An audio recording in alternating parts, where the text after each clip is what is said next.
레위기 11장부터 16장 성경 본문을 통해 회개란 무엇인가 라는 제목으로 하나님의 말씀을 증거하겠습니다. 지난주 본문에서 제사장 나답과 아비후가 예배를 드리다가 죽었습니다. 그들은 회개할 기회도 얻지 못하고 불에 타 죽었습니다.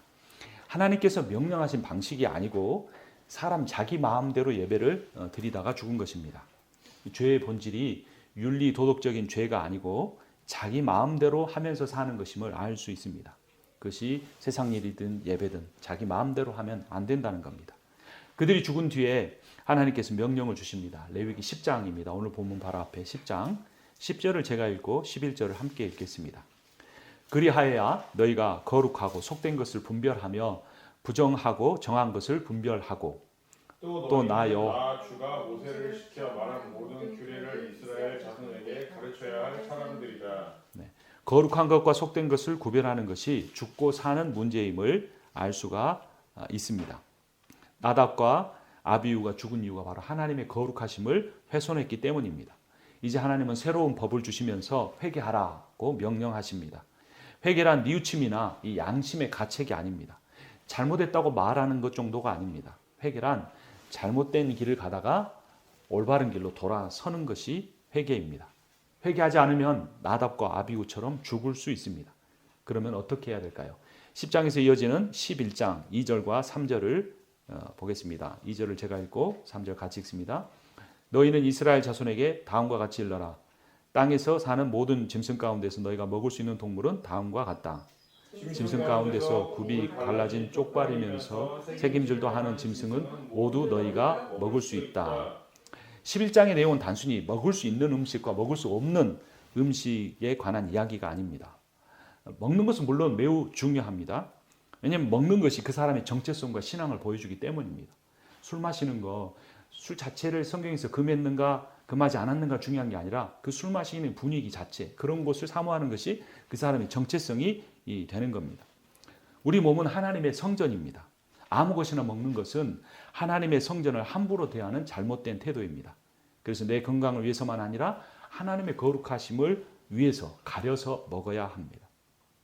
근데 레위기 11장에는 재미있는 이야기들이 많이 나옵니다. 6절에 보면 토끼가 나오는데요. 토끼는 되새김질은 하지만 굽이 갈라지지 않아서 먹을 수가 없습니다. 또 7절에 보면 돼지가 나오는데 돼지는 이 굽은 갈라졌지만 되새김질을 하지 않아서 먹을 수가 없습니다. 그러니까 되새김질도 하고 굽도 갈라진 소나 양, 염소만 먹을 수 있는 겁니다. 그럼 물에 사는 동물들은 뭐라고 하는지 보겠습니다. 11장 9절 말씀 같이 읽습니다. 물에서 사는 모든 것 가운데서 지느러미가 있고 비늘이 있는 물고기는 바다에서 사는 것이든지 강에서 사는 것이든지 무엇이든지 너희가 먹을 수 있다. 여러분 미꾸라지는 지느러미는 있죠. 근데 비늘이 없어요. 그러니까 먹으면 안 됩니다. 낙지는 지느러미도 없고 비늘도 없어서 먹으면 안 됩니다. 지금도 그렇게 하면 안 된다는 게 아니고 성경에서 그렇게 기록했다는 겁니다. 공중에 사는 새들은 어떤지 보겠습니다. 13절 같이 읽습니다. 새 가운데서 너희가 피해야 할 것은 다음과 같다. 곧 너희가 먹지 않고 피해야 할 것은 독수리와 수염수리와 물수리. 쭉 가다 보면 무슨 펠리컨도 나오고 부엉이도 나오고 별게 다 나옵니다. 이 동물들은, 이 새들은 짐승의 죽은 시체를 먹거나 핏째 먹는 맹금류들입니다. 그럼 곤충에 대해서 뭐라고 할까요? 21절 같이 봅니다. 그러나 내 발로 걷는 날개에 단 곤충 가운데서도 발과 다리가 있어서 땅 위에서 뛸 수 있는 것은 모두 너희가 먹어도 된다. 메뚜기와 방앗개비와 귀뚜라미 같은 거예요. 이런 거 먹을 수가 있습니다. 이렇게 뛰어가지고 몇십 배 자기 키보다 높이 뛰는 거. 그건 먹을 수 있습니다. 그러면 이렇게 땅에 사는 것, 물에 사는 것, 날아다니는 것, 곤충들을 먹을 수 있는 것과 먹을 수 없는 것을 구분하는 기준이 뭘까요? 첫 번째는 제사설이 있습니다. 그러니까 이방인들이 제사 제물로 사용했던 동물은 먹지 말아라고 하셨다는 겁니다. 예를 들면 돼지는 이집트나 가나안 사람들이 제물로 주로 사용을 했습니다. 두 번째는 위생설입니다. 기생충에 감염되거나 건강에 좋지 않은 음식을 먹지 말라고 했다는 겁니다. 토끼는 야토병을 자주 옮긴다고 합니다. 돼지는 선모충이나 토사광란을 일으키게 한다고 합니다. 또 얕은 물이나 뻘에 사는 미꾸라지나 낙지 같은 물고기는 박테리아에 약하다고 합니다. 세 번째는 표준설이 있습니다. 이 땅에 사는 동물의 표준이 뭐냐, 기준이 뭐냐. 이 바다에 사는 물고기의 가장 좋은 표준이 뭐냐? 하늘 나는 새의 가장 아름다운 창조의 모습을 유지하고 있는 것은 무엇인가? 그래서 각 영역에서 가장 노멀한, 정상적인, 또 온전한 홀리스를 갖고 있는 모습으로 이동하고 살아가는 그런 동물만 먹을 수 있다는 것입니다. 이 세 번째 견해가 가장 타당하다고 말할 수 있습니다. 그러니까 구원받은 백성은 온전해야 되니까 그 구원받은 백성이 먹는 동물도 온전한 것만 먹어야 한다는 겁니다. 세상 사람들처럼 먹지 말라라는 겁니다. 그 근거를 오늘 본문에서 찾을 수 있습니다. 레위기 11장 45절 말씀, 11장 45절 같이 봅니다. 나는 너희 하나님이 되려고 너희를 이집트 땅에서 데리고 나온 주다. 내가 거룩하니 너희도 거룩하게 되어야 한다. 우리의 인생의 롤 모델이 누구세요? 목사가 아닙니다. 성공한 사람이 아닙니다. 우리 인생의 롤 모델은 하나님이세요. 내가 어떻게 살아야 됩니까? 하나님처럼 살아야 돼. 하나님이 거룩하시니 나도 거룩해야 된다. 하나님이 온전하시니 나도 온전하게 살아야 한다라는 겁니다. 정결한 음식을 먹어서 거룩해지는 것이 아니고 내가 이미 하나님에 의해 거룩한 백성이 되었기 때문에 거룩한 백성답게 정결한 음식, 좋은 음식만 먹어야 합니다. 거룩이란 물론 무엇을 먹는가 먹지 않는가 그런 종교의 유형이 아닙니다. 왜냐하면 예수님께서 마가복음 7장 19절 하반절에 보면 이렇게 말씀하셨기 때문입니다. 이러므로 모든 음식물을 깨끗하다라고 말씀하셨습니다. 그러니까 어떤 걸 먹느냐는 그 구체적인 행위보다 온전한 음식을 먹음으로써 온전한 하나님의 형상을 닮아가려고 하는 그 의지가 중요하다는 겁니다. 로마서 8장 29절을 보면 하나님이 미리 아신 자들을 또한 그 아들의 형상을 본받게 하기 위하여 미리 정하셨다. 우리가 왜 구원받았습니까? 온전하신 예수 그리스도를 닮기 위해서 구원받았다라는 겁니다. 그래서 이 부정한 음식을 먹으면 안 되었고 먹지만 않으면 되는 것이 아니라 접촉해서도 안 됐습니다. 실수로 이런 부정한 음식하고 부정한 동물에 닿으면 어떻게 해야 될까요? 11장 24절 제가 읽고 25절 같이 읽습니다. 이런 것들이 너희를 부정타게 한다. 그런 것들의 주검을 만지는 사람은 누구나 저녁 때까지 부정하다. 그 주검을 옮기는 사람은 누구나 자기 옷을 빨아야 한다. 그는 저녁 때까지 부정하다.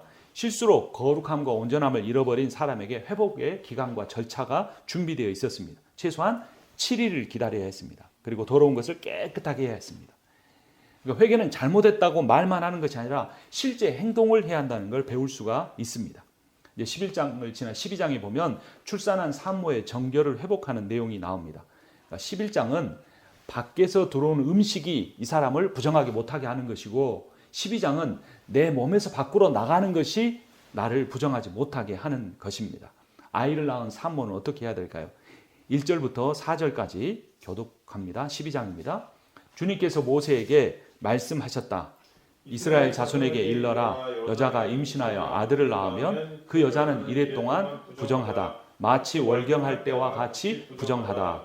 여덟째 되는 날에는 아이의 포피를 잘라 할례를 베풀어야 한다. 그런 다음에도 산모는 피로 더럽게 된 몸이 깨끗하게 될 때까지 산모는 33일 동안 집안에 줄곧 머물러 있어야 한다.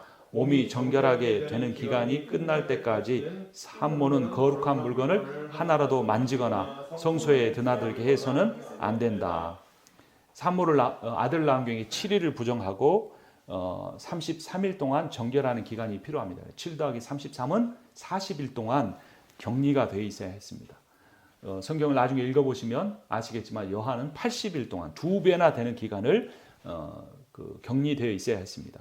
여자아이는 나중에 생리할 것을 미리 계산해서 2배로 계산한 것입니다. 근데 왜 아이를 낳은 산모에게 정결의 기간이 필요했을까요? 출산이 나쁘기 때문이 아닙니다. 그것은 여성에게 힘든 출산의 과정을 겪은 여성에게 쉼을 주기 위한 것입니다. 그리고 타인과 접촉해서 약해 있는 그 몸이 감염된 것을 막기 위해서 그렇게 한 것입니다. 그러나 단지 회복의 기간만을 의미하지는 않습니다. 정결케 하는 기간이기도 했습니다. 12장 6절을 제가 읽고 7절을 함께 봅니다. 아들을 낳았든지 딸을 낳았든지 몸이 정결하여지는 기간이 끝나면 산모는 번제로 바칠 1년 된 어린 양 한 마리와 속죄제로 바칠 집비둘기 새끼 한 마리나 산비둘기 한 마리를 회막 어기로 가져다가 제사장에게 바쳐야 한다. 제사장은 그것을 받아 주 앞에 바쳐 그 여자를 속죄하여 주어서 깨끗하게 하여야 한다. 그러면 그 여자는 피로 더럽게 된 몸이 깨끗하게 될 것이다. 이것이 바로 아들을 낳았든지 딸을 낳았든지 산모가 아이를 낳은 다음에 지켜야 할 규례이다. 네, 7절에 보면 속죄라는 단어가 한번 나오고 깨끗하게 한다라는 표현이 2번씩이나 등장을 합니다. 출산으로 인해 몸이 약해지는 그것은 온전함을 잃는 것입니다. 속죄 제사를 통해 인간의 연약함을 인정하는 겁니다. 그리고 그 제사를 통해 번제를 통해 첫 창조의 온전함을 회복하는 겁니다. 하나님께 돌아와서 온전함을 회복하는 것이 회개의 본질입니다. 전능하신 하나님께 돌아오면 연약한 인간이 온전해집니다. 거룩하신 하나님께 회개하고 돌아오면 죄인이 거룩해지는 겁니다. 그래서 회개란 하나님께 돌아오는 겁니다. 하나님께 돌아올 때 우리가 강해지고 하나님께 돌아올 때 우리가 거룩해집니다. 13장으로 가볼까요? 악성 피부병에 대처하는 방법이 나옵니다. 2절을 제가 읽습니다. 누구든지 살갗에 부스럼이나 뾰루지나 얼룩이 생겨서 그 살갗이 악성 피부염에 감염된 것 같거든 사람들은 그를 제사장 아론에게나 그의 아들들 가운데 어느 제사장에게 데려가야 한다. 이 악성 피부병이 옛날 성경에는 나병, 한센스 디시즈라고 번역되어 있습니다. 근데 여기에 해당되는 차라트는 나병이 아니고 이 전염성 피부염이 분명합니다. 이제 그를 제사장에게 데리고 가면 어떻게 하는지 3절과 4절에 나옵니다. 3절 제가 보고 4절 같이 봅니다. 그러면 제사장은 그의 살갗에 감염된 병을 살펴보아야 한다. 감염된 그 자리에서 난 털이 하얗게 되고 그 감염된 자리가 살갗보다 우묵하게 들어갔으면 그것은 악성 피부염에 감염된 것이니 제사장은 다 살펴본 뒤에 그 환자에게 부정하다고 선언하여야 한다. 그러나 그의 살갗에 생긴 얼룩이 희기만 하고 살갗보다 우묵하게 들어가지도 않고 그곳에 털이 하얗게 되지도 않았으면 제사장은 그 환자를 이래 동안 격리시키기만 하면 된다. 이제 뒤에 내용을 읽어보면요. 2차 진단을 합니다. 그래서 일주일 뒤에 환부가 변하지 않고 그대로 있으면 일주일을 더 격리시킵니다. 환부가 좋아졌으면 정결 판정을 받고 집에 나중에 돌아가게 됩니다. 그러니까 정리하면 간단한 경우는 7일, 좀 심각하다 보이면 14일 동안 격리를 해야 했던 겁니다. 여러분 요즘 코비드로 인해서 자가 격리를 하는데 한국에서 심할 때 2주 했죠. 짧을 때는 5일 정도 합니다. 수천 년 전에 기록된 구약 성경의 내용이 현대 과학이 만들어 놓은 그 자가 격리 기간과 너무 비슷하다는 것은 이 구약 시대 때 하나님이 주신 율법의 위생 수준이 얼마나 놀라운지 우리가 깨닫게 됩니다. 이 격리는 치유를 위한 것이지 소외시키거나 정죄하기 위한 것이 아니었습니다. 앞에서 살펴본 것처럼 격리의 목적은 환자를 보호하고 쉼을 주어 회복하도록 하는 것입니다. 또한 둘째는 피부병일 경우에 전염돼서 공동체 전체에 퍼지는 것을 막기 위해서 그렇게 한 것입니다. 여러분 질병보다 더 강력한 전염성을 가지고 있는 것이 죄입니다. 자가 격리를 하지 않는 단 한 사람 때문에 수천 명에게 전염병이 퍼져나가듯이 회개하지 않는 삶을 사는 한 명 때문에 그 교회 전체로 죄가 확대될 수 있습니다. 한 사람 때문에 한 나라가 망할 수 있다고 열왕기상 14장 16절은 이렇게 선포합니다. 여호와께서 여로보암의 죄로 말미암아 이스라엘을 버리시니 이는 그도 범죄하고 이스라엘로 범죄하게 하였습니다. 여로보암 한 사람 때문에 북이스라엘이 다 그 죄가 전염되고 다 죽었다는 겁니다. 전염병보다 죄가 더 무섭다는 겁니다. 회개해야 합니다. 한 사람으로부터 시작된 진정한 회개가 한 교회를 살릴 수 있고 한 민족을 살릴 수 있습니다. 여러분 누구든지 병에 걸릴 수 있습니다. 그러면 제사장이 찾아가서 진단을 받고 격리하면 됩니다. 숨기는 것이 문제입니다. 누구든지 죄를 지을 수 있습니다. 죄를 지었으면 다른 일을 멈추고 주님 앞으로 가서 엎드려 간절한 마음으로 고백하고 회개해야 합니다. 회개는 하나님께로 가까이 돌아옴입니다. 이 타락과 죄의 본질은 하나님과 단절되는 거고 하나님이 없는 부재의 상태입니다. 죄란 뭐냐? 하나님으로부터 멀어지는 거고 회개는 하나님부터 돌아오는 겁니다. 그래서 하나님부터 멀어져서 윤리적으로 도덕적으로 사는 사람은 더 큰 죄인입니다. 그러나 자기 죄가 있음에도 불구하고 하나님께 돌아오려고 애쓰는 사람은 부족하게 보이지만 그 사람은 의인입니다. 신앙생활 오래 하다 보면 이렇게 하나님께로 가까이 가는 회개가 아닌 윤리, 도덕, 종교적으로 외식하는 거룩을 추구하게 될 위험성이 많습니다. 여러분 열이 있죠. 열기는 과학적으로 분석이 되는 물질입니다. 근데 추위는요 분석이 안 돼요. 단지 열이 없는 현상입니다. 여러분 빛은요 스펙트럼으로 보면 7가지 파장 빨주노초 파남보로 분석이 됩니다. 근데 어둠이라는 건요 과학적으로 분석이 되지 않습니다. 단지 빛이 없는 겁니다. 빛의 부재입니다. 여러분 땅에 구덩이를 이렇게 파놨습니다. 구덩이라는 것은 우리가 이름을 붙일 수는 있지만 구덩이라는 건 실존하지 않습니다. 구덩이라는 건 단지 흙이 없는 흙의 부재의 공간일 뿐입니다. 추위나 어둠이나 구덩이는 스스로 존재하지 못합니다. 여러분 마찬가지로 악도 스스로 존재하지 못합니다. 악은 선의 부재입니다. 그러니까 여러분 회개를 잘못 오해하면요 자기가 잡을 수 없는 죄와 싸우려고 하는 거예요. 아닙니다. 왜 내게 죄가 생기느냐, 이 세상에 왜 악이 있느냐, 하나님이 없기 때문에 그렇습니다. 하나님을 우리가 인정하지 않기 때문에 그렇습니다. 그래서 우리가 죄를 떠나려고 하면 죄와 싸우는 것이 아니라 거룩하신 하나님께 돌아오면 됩니다. 사람이 스스로 없애려고 아무리 노력하고 애써도 죄를 없앨 수 있지만 하나님으로 충만하면, 주님의 말씀으로 충만하면 죄는 자연스럽게 사라집니다.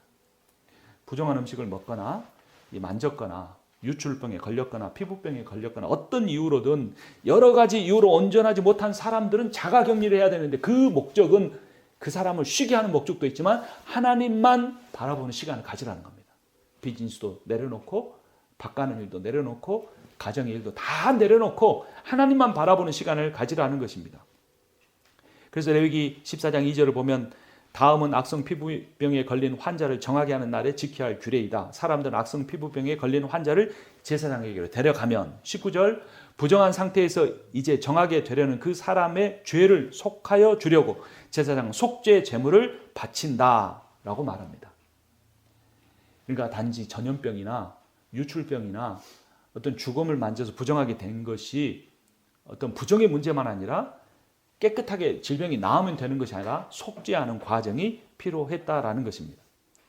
회개란 뉘우침이나 마음을 갖는 거나 잘못했다고 말하는 것만이 아닙니다. 구체적인 행위입니다.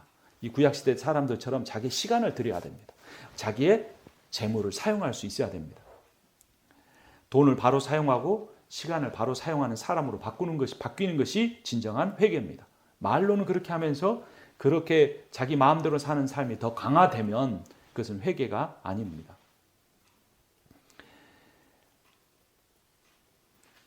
구약 성경에 나오는 이 레위기에 나오는 여러 가지 이 문제들도 이러한 똑같은 의미를 가지고 있었습니다. 그러한 문제를 회복하는 방법이 13절에 구체적으로 나옵니다. 13절 말씀 우리 함께 읽겠습니다. 제사장은 그를 15장 13절입니다. 15장 13절 말씀 함께 봅니다. 고름을 흘리는 남자가 나와서 정하게 되려면 이래 동안 기다렸다가 옷을 빨고 흐르는 물에 목욕을 해야 한다. 그런 다음에야 정하게 된다. 모든 절차가 다 끝났습니다. 자가격리도 끝나고 제사장도 괜찮다고 말을 해주고 다 이제 옷도 빨았습니다. 근데 마지막에 하는 게 뭐냐면 흐르는 물에 목욕을 하는 겁니다. 구약시대 때 이 환자의 정결을 하는 이 흐르는 물에 씻는 예식이 신약시대 때에는 유대교로 개정한 이방인이 정결 예식 하는 것으로 바뀌었습니다. 그리고 세례요한이 이를 회개의 세례로 바꿨습니다. 마태복음 3장 1절을 보면 그 무렵에 세례자 요한이 나타나 유대 광야에서 선포하여 말하기를 회개하여라 하늘나라가 가까이 왔다 하였다. 6절에 자기들의 죄를 자백하며 요단강에서 그에게 세례를 받았다. 그러니까 이 세례라는 것이 뭐냐면 회개, 씻음, 속죄의 의미를 갖고 있었다는 겁니다. 이 세례 요한의 세례의 방식을 초대교회가 이어받아서 이방인 중에서 크리스찬이 되는 사람에게는 세례를 베풀었습니다. 죄 씻음을 예식을 행한 것입니다. 구약의 씻음은 병든 몸이 죽고 건강한 몸으로 태어나는 것입니다. 신약의 세례는 물속에서 옛사람이 죽고 새 사람으로 태어나 물 밖으로 나오는 것입니다. 로마서 6장 4절을 보면 그러므로 우리는 세례를 통하여 그의 죽으심과 연합함으로써 그와 함께 묻혔던 것입니다. 그리스도께서 죽은 사람들 가운데 살아나신 것과 같이 우리도 또한 새 생명 안에서 살아가기 위함입니다. 우리에게 속죄란, 우리에게 회개란 무엇입니까? 내가 죽는 것입니다. 몇 가지 죄를 고백하는 것은 끝나는 것이 아니라 내 힘으로는 이 죄의 문제를 해결할 수 없음을 절대적으로 깨닫고 자기 자신을 십자가에 못 박는 것이 진정한 회개의 의미입니다. 그렇게 온전하게 자신의 죽음을 경험한 사람에게 예수 그리스도께서 성령을 통하여 임재하시고 강력하게 그 사람의 삶을 변화시켜 주시고 바꿔 주시는 것입니다. 하나님께서 우리를 용서하시는 동기는 용서받는 우리에게 있지 않습니다. 용서를 하시는 하나님께 달려 있습니다. 하나님 우리를 용서해 주시는 동기가 우리에게 달려 있다고 하면 그 용서는 언제든지 바뀌어질 수 있습니다. 우리의 태도에 따라서. 하지만 그 용서의 동기가 하나님의 신실하심에 달려 있기 때문에, 하나님의 작정에 달려 있기 때문에 이것은 절대로 바뀌어지지 않는 겁니다. 이사야 43장 25절을 보면 그러나 나는 너의 죄를 용서하는 하나님이다. 내가 너를 용서하는 것은 너 때문이 아니다. 나의 거룩한 이름을 속되게 하지 않으려고 그렇게 한 것일 뿐이다. 내가 더 이상 너의 죄를 기억하지 않겠다. 하나님의 거룩하신 이름을 위하여 하나님이 우리 죄를 용서하셨기 때문에 하나님은 하나님께 돌아와 자신을 죽이려고 하는 사람의 죄를 더 이상 기억조차 하지 않으십니다. 시편 85편 2절에서는 그 죄를 덮어주신다고 표현합니다. 주님의 백성들이 지은 죄악을 용서해 주시며 그 모든 죄를 덮어주셨습니다. 덮어주신다는 말은 하나님이 가려주신다는 의미입니다. 여러분, 세상에서 가장 행복한 사람은 한결같은 사랑을 가지고 계신 하나님께 죄 용서를 진정으로 받고 모든 죄의 허물과 그 죄의 값을 벗은 사람입니다. 그런데 시편 기자는 그 반대의 사람의 인생을 이렇게 표현합니다. 고백하지 않는 죄가 뼈를 녹게 하고 혀를 마르게 한다고 말합니다. 시편 32편 3, 4절을 보면 내가 입을 다물고 죄를 고백하지 않았을 때는 온종일 끊임없는 신음으로 내 뼈가 녹아내렸습니다. 주님께서 밤낮 손으로 나를 짓누르셨기에 나의 혀가 여름 가뭄에 풀 마르듯이 말라버렸습니다. 셀라. 그러나 내 잘못을 덮어두지 않고 주님 앞에 나가 털어놓으면 용서의 복과 평안을 누립니다. 같은 시편 32편 5절을 보면 이렇게 시편 기자는 노래합니다. 드디어 나는 내 죄를 주님께 아뢰며 내 잘못을 덮어두지 않고 털어놓았습니다. 내가 주님께 거역한 나의 죄를 고백합니다 하였더니 주님께서는 나의 죄악을 기꺼이 용서하셨습니다. 1, 2절은 이어서 이렇게 선포합니다. 복되어라. 거역한 죄 용서받고 허물을 벗은 그 사람. 주님께서 죄 없는 자로 여겨주시는 그 사람. 마음에 속임수가 없는 그 사람. 그는 복되고 복되도다. 그리스도의 보혈이 우리 죄를 덮습니다. 하나님의 사랑이 우리의 모든 허물을 덮고도 남습니다. 회개란 주님의 보혈의 사랑으로 돌아가는 것입니다. 우리가 그 보혈의 사랑으로 은혜로 용서받을 때 우리도 보혈의 용서로 서로 사랑하고 사랑하게 되고 우리가 서로 사랑할 때 세상이 주를 보게 됩니다. 히브리서 4장 8절이 이렇게 선포합니다. 무엇보다도 먼저 뜨겁게 사랑하십시오. 사랑은 허다한 죄를 덮어줍니다. 여러분, 회개란 육신을 따라 살던 사람이 성령을 따라 살게 되는 것입니다. 성령을 통해 예수 그리스도 안에 거하면 결코 정죄함이 없기 때문입니다. 로마서 8장 1절 이하는 이렇게 선포합니다. 그러므로 그리스도 예수 안에 있는 사람에게는 결코 정죄를 함이 없습니다. 그것은 그리스도 예수 안에서 생명을 누리게 하시는 성령의 법이 당신을 죄와 죽음의 법에서 해방하여 주었기 때문입니다. 그것은 육신을 따라 살지 않고 성령을 따라 사는 우리가 율법이 요구하는 바를 이루게 하시려는 것입니다. 회개를 해도 죄를 영원히 안 짓게 할 수는 없습니다. 하지만 적어도 회개를 하는 순간만큼은 거짓이 없어야 합니다. 진심이어야 합니다. 전심이어야 합니다. 세상에 어떤 사람에게 가서 잘못했다고 말하는 것처럼 대충대충 건성건성 말하는 것은 회개가 아닙니다.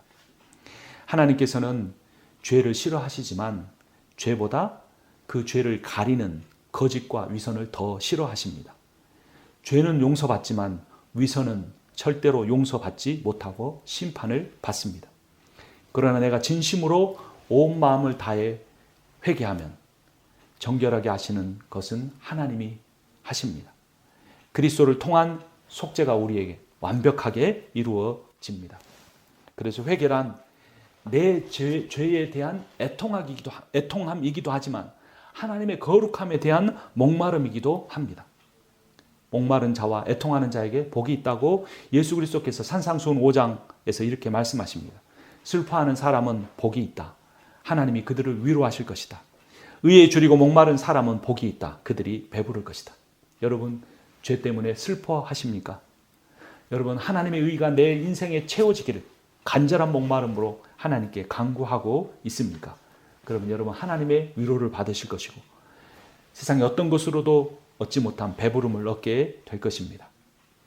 여러분, 성령의 인도함을 받는 사람의 영혼은 죄를 지으면 신음하듯 괴로워합니다. 근데 이 신음하다는 시편 기자의 단어가 어떤 의미냐면 폭포수가 쏟아질 때 나는 그런 소리입니다. 사자가 짐승을 잡아먹으려고 할 때 으르렁거리는 그런 소리를 신음하다고 말합니다. 그래서 자기의 죄 때문에 고통스러워서 뼈가 닳아 없어지는 듯하고 내 존재가 완전히 사그라져 버린 듯한 그 고통 가운데서 하나님 앞에 절규하며 신음하는 것이 성령의 인도함을 받는 사람의 회개하는 모습입니다. 우리의 인생은 어찌 보면 권태와 비참함과 절망 가운데 있습니다. 그래서 사람들은 거기서 벗어나기 위해서 사람들에게 인정받으려고 하고 재물을 모아보려고 합니다. 그러나 이러한 비참함과 절망에서 벗어나게 해주는 것은 사람이 만든 소망이나 비전이 아니고 성령이 주시는 죄 자백과 진정한 전심의 회개입니다. 진정한 회개는 변명이 없습니다. 누구 때문이 아닙니다. 내가 환경이 이랬기 때문에, 이런 환경에서 자랐기 때문이 아닙니다. 아담의 원죄 때문이라고 말하지 않습니다. 자신의 존재 자체가 죄 자체임을 깨닫고 하나님 앞에 주님, 내 몸이 내 자아가 완전히 못 박아 죽기를 원한다고 간절히 기도하게 됩니다. 그런 사람들을 향하여 하나님 이사야서 1장 18절에서 이렇게 선포하십니다. 오너라 우리가 서로 변론하자. 너희의 죄가 주홍빛과 같다 하여도 눈과 같이 희어질 것이요 진홍빛과 같이 붉어도 양털과 같이 희어질 것이다. 주님께 함께 돌아가기 원합니다. 우리의 죄를 고백하기 원합니다. 우리의 죄를 낱낱이 고백해야 하는 이유는 하나님께서 우리의 죄를 모르시기 때문이 아니고 하나님이 그 진노의 이유에 동의하기 때문입니다. 죽어 마땅한 자임에 동의할 때 은혜의 폭포수가 우리의 심령에 부어질 것입니다. 우리가 예배 전에 이 설교 전에 했던 찬양 복음성가의 내용입니다.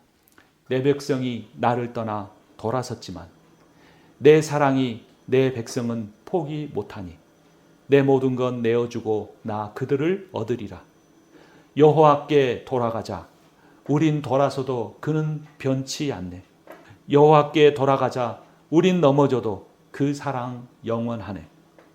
사랑은 오래 참고 자신을 내어주네. 서로 사랑할 때 세상은 주 보내. 사랑은 절대 지지 않네. 사랑은 오래 참고 자신을 내어주네. 서로 사랑할 때 세상은 주 보내. 사랑은 절대 지지 않네. 기도하겠습니다.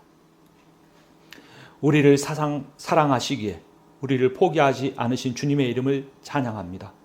우리를 사랑하시기 때문에 자신을 내어주신 우리의 주님의 이름을 찬송합니다. 하나님 아버지, 우리의 공동체가 주님 앞에 나올 때마다 전심으로 진심으로 회개하며 하나님의 은혜의 폭포수를 늘 경험하며 살게 해 주시옵소서. 예수 그리스도의 이름으로 기도합니다. 아멘. 우리 함께 찬양하겠습니다. 여호와께 돌아가자.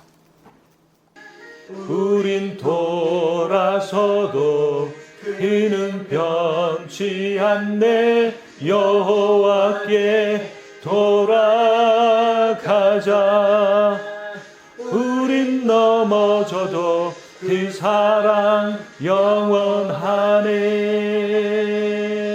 사랑은 오래 참고 자신을 내어주네. 서로 사랑할 때 세상은 주보네. 사랑은 절대 지지 않네. 사랑은 오래 참고 자신을 내어주네. 서로 사랑할 때 세상은 주보네. 사랑은 절대 지지 않네. 여호와께 돌아가자. 우린 돌아서도 그는 변치 않네. 여호와께 돌아가자. 우린 넘어져도 그 사랑 영원하네. 여호와께 돌아가자. 우린 돌아서도 그는 변치 않네. 여호와께 돌아가자. 우린 넘어져도 그 사랑 영원하네.